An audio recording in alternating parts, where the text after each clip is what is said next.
James Corden's had a bit of a roller coaster 2 weeks, but he's not sorry for what he did in that restaurant, and we will look at that and prove why in this video from Never a Truer Word, where we look at the words that people choose to use to find out what it is that's really going on inside their head. James Corden, he's been banned from a restaurant, then unbanned from a restaurant. I don't know the case where it stands now, but he addressed the matter on his TV show this week. And here you can see it was framed as an apology. There's Variety, there's CNN, there's NBC News, all saying that it was an apology or that James Corden apologized for what he said in that restaurant. When we look at the words he used in the TV show, we're going to find out that's not quite true. You can watch the video of James Corden addressing the matter. There's a link in the description below. So what happened? He was supposedly rude in a restaurant. And what we're going to do is look at the words that he uses when he's talking about this to find out what he really thinks about what went on. By the end of this video, when he says, "My wife was given the food that she was allergic to," you'll know why I think, is she really allergic to egg whites? First of all, what is an apology? Well, from an apology, I want to hear who's sorry. That's someone saying, "I'm sorry," and I want to know what they're sorry for. So, for example, if I said, "I'm sorry for saying that, it hurt you, and I should have been kinder." That's me. Who's sorry? Me. And for what? Saying what I said. And why? Because it hurt you. Someone might say, "I'm sorry if I hurt you." That means an entirely different thing. That's a sorry if. Still an apology, but it means something very different. And if someone says, "Sorry for any offence caused," they're not owning it. They're not saying, "I'm sorry." And again, that's for any offence caused. So it's a qualified apology. They're all fine, but they mean very different things. So let's have a look at James Corden's words. Let's look at his word choice. Let's really zone in on the words that he picks. Why? He's either going to use the words that he wants to get his message across, or he's going to use the words that his brain inside, his subconscious best feels matches the situation that happened as he sees it. We're going to pay particular attention to when he stutters and when he makes false starts. He has a run at saying something and then starts saying it all over again. Why? This shows he has some stress, or he's thinking very hard about what it is that he's saying. That's why there's the stutters or the false starts. And why this stress? It could be that he's being truthful, but it's hard for him to say out loud, so he's stressed about it, so he stutters before saying it. Or it could be that there's some deception going on and he's thinking very carefully about the words and measuring what he says. Hence, if he hasn't quite got them right yet in his head before he says them, he stutters a little bit to think again about which words to use. Another hurdle we might have to jump over here is this is a television performance, so there's sometimes he's running towards a joke and he'll be using words to get towards that joke, and we can disregard those. Okay, let's get into his words. And he starts, as some of you may have seen last week, there were stories about me being banned from a restaurant. And at the time, I considered, like tweeting about it or Instagramming about it. Like, whenever these sorts of moments come my way, I like to adopt, quite a British attitude of keep calm and carry on. Things are going to get written about me. Never complain, never explain is very much my motto. But as my dad pointed out to me on Saturday, he said, "Son, you did complain, so you might need to explain." And straight away, I can see James Corden creating distance between himself and the events that happened in a restaurant. Look, he says, there were stories about me being banned from a restaurant. Not, as some of you may have seen last week, I was banned from a restaurant. No, there were stories about him being banned from the restaurant. So he's creating that distance. Then he says he thought about tweeting about it or Instagramming about it. And then he completely drops that incident whatsoever and talks about what he does in general. He says, like, whenever these sort of moments come my way, and he says what he does, and he says, things are going to get written about me, never complain, never explain is very much my motto. He doesn't say what he did in this particular incident. He only says what he would do in general. So he's creating distance from the incident in the restaurant already. He goes on to say, look, when you make a mistake, you've got to take responsibility. So I thought I would, if it's okay, I would share with you what happened. So a couple of weeks ago, I was in New York with some friends and we went for breakfast at one of my absolute favourite restaurants. It's a place called Balthazar. And I love it there. I love the food, the vibe, the service. If I lived in New York, I'd go every day on the proviso that, they would let me. He starts off by telling us what we should do when we make a mistake, not him. So he says, when you make a mistake, you've got to take responsibility. Not, look, I made a mistake and I've got to take responsibility. No, it's very general. Again, it's back at you. And then he says, I thought I'd share what happened here. Now that's interesting. He's setting out that his version of events, what he's going to tell us next, is the only version of events, what happened. He doesn't say, so I'm going to tell my side of the story, or I'm going to say how I see what happened. No, he says, I would share with you what happened. So I said he didn't make an apology, and he's not saying I'm going to make an apology. No, he's setting out, and he's being honest with us here and saying, I would share with you what happened. Just only his version of what happened, I believe. And I don't believe it's one of his favourite restaurants either. Why? He uses needless words to bolster how much this is one of his favourite restaurants. He says, one of my absolute favourite restaurants. The word absolute does nothing there. He could have just said one of my favourite restaurants. And people, when they're being truthful about things, they don't feel the need to add in these extra words like absolute. And again, and I love it there. Well, why is he telling us he's been genuine? Is everything else not been genuine up till here? Or is it that it's really not one of your favourite restaurants? You like it, yeah, that's fair enough. But at this moment, you're trying to get on their good side and look like a nice guy. So you're going to say, I love it there. Another reason I don't think it's one of his favourite restaurants is look at how he describes why it's one of his favourite restaurants. I love the food, the vibe, and the service. I could say that about any restaurant I liked. It's got good food, it's got a good vibe, it's got good service. There's nothing specific there to say why he really loves, in his word, this restaurant. Nothing specific like I love the breakfasts, or I love the way the staff always smile, or I love sitting outside watching the world go by. It's got a great outside area. No, it's very generic. I love the food, the vibe, and the service. So we're quite a way in now. There's no sorry. He hasn't apologised for anything. There's no apology, simply some events that have happened, and he's being very gracious about the restaurant. And he's saying explicitly to us, I'm sharing with you what happened.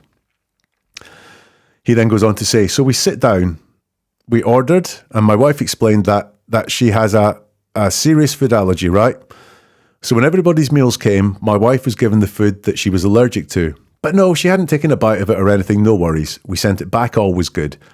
As her meal came wrong to the table the third time, in the heat of the moment, I made a sarcastic, rude comment, right, about cooking it myself. And it is a comment I deeply regret. Like, I understand the difficulties of being a server. I worked shifts at restaurants for years. I have such respect, and I value anyone that does such a job. And the team of that restaurant are so great. That's why I love it there. Well, this is packed with information. He starts with so. So he's explaining what's happening when he goes, so. So he's selling us a story here. He's not telling us a version of events. He's selling us a story when he starts with so. I'm going to explain what happened. I mentioned stutters and false starts. If you notice when he mentions the sarcastic, rude comment, he says, I made twice. In the heat of the moment, I made a sarcastic, rude comment. And I spoke about stutters, false starts meaning stress. And this is him admitting he did something that maybe he does say he regrets doing it. So this is him admitting doing something that he regrets doing. That's the stress. I made a sarcastic, rude comment. And then look at the discussion of the food allergy, another bumble on the way into there. My wife explained that she has a serious food allergy, right? So there's some sensitivity here around this serious food allergy that his wife explained. Why that sensitivity? Well, one thing I noticed about this is look at the change in tenses. His wife said she has a serious food allergy. And if you have a food allergy, you always have a food allergy. It doesn't come and go, so it's always in the present tense. She has a serious food allergy. But notice that his wife was given the food that she was, in the past tense, allergic to. The food that she was allergic to. So she has a serious food allergy, and then it's the food that she was allergic to. Now, this could be a very simple misspeak, but added to this stress around mentioning the food allergy, that she has a serious food allergy, right? I wonder if the food allergy, I wonder if it exists. There's wording there that makes me think, does it really exist? Or I wonder if it's as serious as it's being portrayed here. He says he regrets the rude comment. In fact, he deeply regrets the rude comment, very much like he genuinely loves it there. He deeply regrets it. He's trying too hard for me to persuade me that he does regret that rude comment. And then he goes on to say he understands the difficulties of being a server, but he doesn't say he understands the impact that his comment had on his specific server there at the restaurant. He just says he understands the difficulties of being a server. Kind of irrelevant, to be honest with you. So, it's that understanding the difficulties of being a server is irrelevant. Actually, I'd like to hear him address the impact of his remark on the server, if he has any empathy for that server, if he has any regret for saying that to that specific server. And you'll notice when he brings it back to the restaurant, it's just the team at the restaurant there, not that specific server. And he doesn't say anything about why that specific server is great.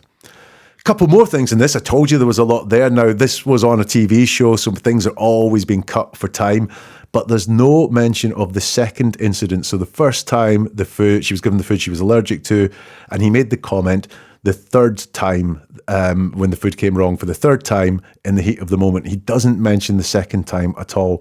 And I'm interested as to why that has been removed from the storytelling and any interactions that they had at that point. And look at the telling of the story so far, okay? Let's believe his words as they are here. His wife told the restaurant that she had a serious food allergy. She was given the food she was allergic to at least twice. The meal arrives wrong for the third time. Is a sarcastic, rude comment uncalled for here? I mean, maybe, it's not the best thing to do, but I think you're allowed to be slightly annoyed when that happens, especially being given food that you have a serious allergy to. And he doesn't go there as any sort of defense at all. So, yeah, I think in his telling, he would be allowed to be annoyed about it, but he doesn't really talk about that. Instead, he says he glosses over some stuff and he says he made a sarcastic, rude comment, which he deeply regrets. If you're enjoying this video, please hit the like button, let other people find it, and make me feel better than James Corden's server. And if you are enjoying it, if you want to hit the subscribe button and the bell button, you'll get notifications when new videos come up around stories like this, around people in the news. Okay, let's go on with James Corden's words. The restaurant manager and the server, they were lovely. They were lovely. They brought out 4 glasses of champagne as an apology, but we were like, that's not necessary. We don't need it. We'd had a great time. Even for me, it was too early to start drinking. Okay. We do get a mention for the server. They were lovely, but it's the restaurant manager and the server. They were lovely. And I'm a little bit interested in James Corden's interactions with the restaurant staff. If he only describes one of them, which is the sarcastic, rude comment. So it was his wife who explained the serious food allergy when they went in. Here, it's we, the party of 4, saying that these drinks are not necessary. I wonder, he hasn't mentioned any other interactions with the restaurant staff. And I'm interested as to why that is. Certainly no apology yet. He hasn't said sorry. He does says he regrets the comment, but he doesn't say why he regrets it at all. So, but here's the truth of it, right? Because I didn't shout or scream, like I didn't get up out of my seat. I didn't call anyone names or use derogatory language. I've been walking around thinking that I hadn't done anything wrong, right? But the truth is, like, I have. I made a rude comment, and it was wrong. It was an unnecessary comment. It was ungracious to the server. He starts off by telling us that he's now going to tell us the truth. I'm always interested when someone says, here comes the truth, because it doesn't mean that everything that came before wasn't the truth, and now here comes the truth. Or the alternative view, everything before was the truth, what's coming next isn't quite the truth, but I feel like if I tell you it's the truth, then you will believe it more, because I'm telling you the truth. Whichever explanation is there, potentially there's some untruth or something being hidden over here. Notice he says, notice the stress about making the rude comment again. I think it's the second time he's stumbled around that. I made a rude comment. And then he says, it was wrong. It was an unnecessary comment. It was ungracious to the server. He doesn't take ownership of that at all. He doesn't say, I was wrong to do that. I made an unnecessary comment. I was ungracious to the server. he talks about it. The rude comment was wrong. It was an unnecessary comment. It was ungracious to the server. But we do see the server, again, get a little bit of a mention there. An apology yet, though? No sorry. There's a regret. There's a comment, it was wrong. Again, he doesn't say why it was wrong either. He really doesn't say why it was wrong.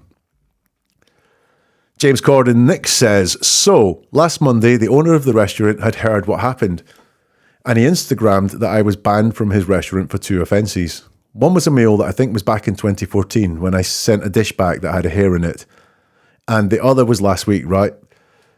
So when I read this post, I immediately got hold of his phone number. I called him straight away and I told him how upset I was. I was upset how upset I was that anybody was hurt by anything that I had done and anything that I had said. And we had a good talk. He appreciated the call. I was happy that we got to clear the air and I felt like we dealt with it privately, you know?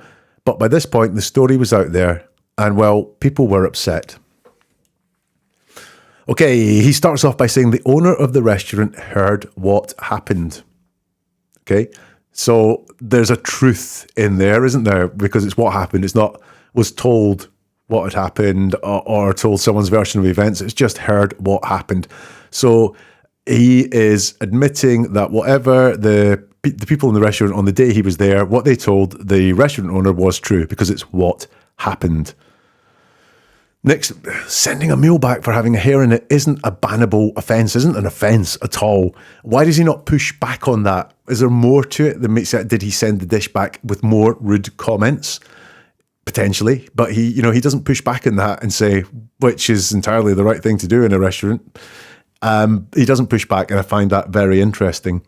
And then I think something leaks out here. Look at his description of the phone call. He starts to say, I called him straight away and told him how upset I was. I was upset how, and then I think he realises that he was phoning him to say how upset he was that either he'd been banned or that it had been made public on Instagram. And he was upset, angry, annoyed at that. Then realises that plays very badly when you say that out loud. And so he moves into correcting himself. So he goes from how upset I was upset, how upset I was that anybody was hurt by anything that I had done. So he tries to change it from I was upset and angry that I'd been banned and this had gone public into I was upset that anyone had been hurt by anything that I had done. But look how generic it is again. Anybody was hurt by anything that I had done and anything that I had said. He doesn't mention the specific incident again. There's just this huge distance between this incident and what he talks about. He doesn't mention the specific server again. It's just anybody was hurt by anything that I had done and anything that I had said. It's so generic. Still no sorry. Still no apology. He finishes with, I totally understand. I understand everybody getting upset and I accept everybody's opinion. I also hate, as I said to the owner that day, that I've ever upset anybody ever. It was never my intention. It just wasn't. And I love that restaurant. I love the staff there. I hope I'm allowed in again one day. So when I'm back in New York, I can go there and apologize in person, which is something I will absolutely do. More generic stuff here. I hate, as I said to the owner, that I've ever upset anybody ever. Ever upset anybody ever. Not, I hate that I've upset the person that was serving. No, not that. Just he upset anybody ever. And then, look, there's the word apology at the very end, or apologise. But it's not an apology. He's saying he may apologise at some point in the future. May, because look, I hope I'm allowed back in again one day. So when I'm back in New York, I can go there and apologise in person. Which is something I will absolutely do. It's not an apology. He's saying that he may like to do one at some point in the future, perhaps. But he finishes it by saying, which is something I will absolutely do. He's using his words to convince us of something. It's not very straightforward. It's not, next time I'm in New York, I will go to the restaurant and I will apologise to the server in person. No. And again, he's not saying what he's going to apologise for. So again, that's not an apology. That's saying, I may apologise if certain conditions are made at some point in the future. So what's my conclusions on James Corden's words? Well, there's some small stuff I've got here. I'm not convinced of a few things in his words. I'm not convinced that this Balthazar is one of his favourite restaurants. Yeah, he may like it, but I don't think it's one of his favourite restaurants. It certainly isn't now after the way they've treated him. I'm not convinced that his wife has a serious food allergy. There's not enough in the words there to convince me that that is true. And I'm not convinced he thinks he did much wrong. In his telling of the story, if we just believe the words that he tells us, he'd be quite right to be annoyed. The sarcastic remark could be forgivable, especially if it was said mildly, with humour or good grace. But I think he's angry. I think he's angry, or he has an issue with that specific server that was serving him that day. They get a couple of mentions that are derisory, but he never apologises directly to that person. He never talks about the effect of his words on that person. And even though they bore the brunt of his behaviour that he deeply regrets and was wrong, as he says, in anyone's telling of the story, he doesn't mention that. He doesn't apologise to that person. He doesn't recognise that what he's done has had an effect on that person. Is there more? Yeah, look at the list of things he didn't do. That when he tells us what he didn't stand up, he didn't shout, it's very limited. He doesn't tell us what he did. So I think he is hiding something. The big question is he sorry? Nah. And he doesn't say that he is. This isn't an apology, and that's okay because he doesn't once say it's an apology. The other people have said this is an apology or James Corden apologised through this, but he doesn't. He tells us what it is. It's him setting out what happened, and he says it's what happened. I think within that, he is story selling to make his actions sound better than they were. But there is an honesty in his words that he doesn't think he does much wrong. He regrets making the remark, but he doesn't say why. I think he regrets it because if he hadn't made that remark, his life would be much easier at the moment. And he doesn't like the fact that the story was made public. Underneath it, I do spy resentment towards the particular server, and I don't know if that's because of something that happened on the day of the visit, or it's because the server was obviously the one that told the story to others afterwards. But is he sorry? No, and he doesn't pretend to be, so that's absolutely fine with me. You'll find more like that on the website neveratruerword.com, where you can look at the words of people in the news. If you want to connect socially, then the Linktree address, which is on your screen right now and in the description below, is where to connect. And what words should we look at next? Is there anyone you would like analysed to see what they're really saying, or are they being truthful or deceptive? I'll take people in the news, people in sport, true crime, witnesses or suspects. I'll take them all and have a look at them. Just get in touch on the socials or in the comments down below. And if you like looking at the words people used, then why not check out the Words of West Cork podcast, which looks at an unsolved murder from Ireland in the 1990s. You'll find a link to that in the description below. And if you want to upskill yourself to decode what people are saying all around you, your family, your colleagues, your friends, people in the news as well, there's a couple of books on sale where, guess what? They're in the links to them in the description below. And why not check out some of the other videos on the Never a Truer Word channel, and we will see you again on Never a Truer Word soon.